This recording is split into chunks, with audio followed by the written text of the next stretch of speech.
Bonjour, Pierre Morin, Aventure Chasse à pêche, chroniqueur aux armes à feu. Je suis en présence de Kevin. On va toucher, Kevin, au niveau du rechargement, un des outils principaux pour procéder au rechargement. On parle des balances. Est-ce que tu peux nous parler des différentes balances et à quoi on va les utiliser? Oui, Pierre, les balances, le seul outil qui est nécessaire pour le rechargement. C'est-à-dire que c'est avec cet outil-là que vous allez peser et non distribuer la poudre. Okay. Il y a deux types sur le marché, les balances mécaniques et les balances électroniques qui vont suivre par la suite dans la présentation. Okay. Le plus abordable et d'entrée de gamme, il y a des prix pour les deux modèles. Ce qui est le plus courant, c'est la balance qu'on appelle la Fléau. Comme vous voyez ici, le modèle chez Reading qui va être très similaire aussi chez RCBS et autres compétiteurs. Vous avez un Fléau avec votre panier. C'est à vous de bien faire attention aux lectures parce que c'est l'utilisateur qui a le contrôle sur la charge. Okay. C'est pas comme une balance digitale où on va voir les chiffres. Ouais.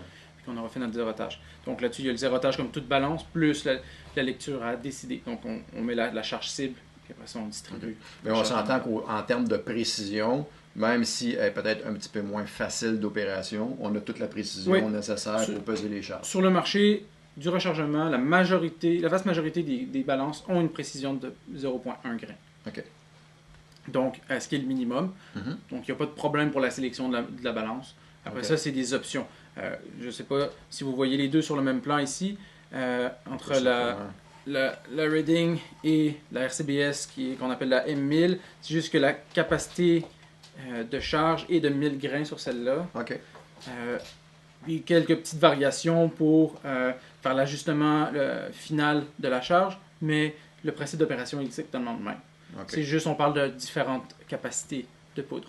Okay. Quand on est rendu justement des poids comme de 1000 grains ou 500 grains ou 300 grains, normalement on ne parlera plus de poudre, on va parler de projectiles. C'est ça, puis là on va rester réaliste. 90% et même 99% des calibres d'armes d'épaule, on n'ira jamais même proche du 200 grains. Ouais, okay, donc ça a d'autres applications autres que... Un peu comme l'ultrason dont on discutait. Ça, okay. On peut l'utiliser à plusieurs types d'applications. OK. Est-ce qu'il y a d'autres types d'appareils qu'on peut utiliser pour la peser, pour distribuer la poudre? Est-ce qu'il y a d'autres appareils qui sont accessibles? Oui, on peut se faire un petit peu de place. Oui. On va tomber dans des modèles, ici, comme on peut le voir, haut de gamme, mais qui fait la distribution et la pesée automatiquement. Ah, OK. Ce qui est un très bel outil pour les personnes qui font du volume aussi.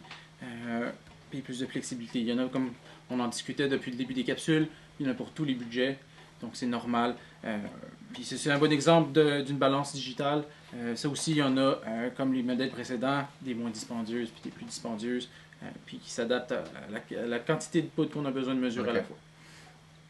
Puis vous voyez celle-là, vraiment bien intéressant, le distributeur automatique programmable. Donc la poudre, elle va ici dans le contenant. Oui, dans le contenant. On programme la charge qu'on a besoin. Exactement.